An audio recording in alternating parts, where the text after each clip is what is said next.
যে যে যার যেই দলের মাধ্যমে দেশ স্বাধীনতা পেল, যেই দলের মাধ্যমে দেশ উন্নয়ন ও সমৃদ্ধশালী হয়েছেন অর্থনৈতিক, সেই দলের যিনি পাঁচবারের প্রধানমন্ত্রী ছিলেন, 2বারের লিডার অফ দ্য অপোজিশন ছিলেন, বিশেষ করে মুক্তিযুদ্ধের চেতনার দল, সেই দল কখনো রাষ্ট্রের বিরুদ্ধে ষড়যন্ত্র করতে পারেন নাই এবং দেশের বিরুদ্ধে ষড়যন্ত্র করতে পারেন নাই।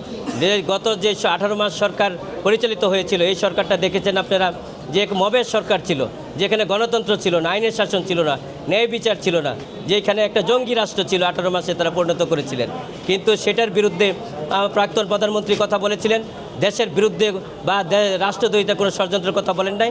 সেখানে বলেছিলেন গণতন্ত্রের কথা, আইনের শাসনের কথা, ন্যায় বিচারের কথা এবং দেশে যে বিশেষ করে নৈরাজ্য ছিল সেটার বিরুদ্ধে কথা বলেছিলেন প্রাক্তন প্রধানমন্ত্রী। কিন্তু অন্য কোনো বক্তব্য সেখানে রাষ্ট্রদ্রোহিতার বা সরকারের বিরুদ্ধে ষড়যন্ত্রের কোনো বক্তব্য সেখানে বলেন না। বলেছেন গণতন্ত্রের কথা, আইনের শাসনের কথা, ন্যায় বিচারের কথা বলেছিলেন।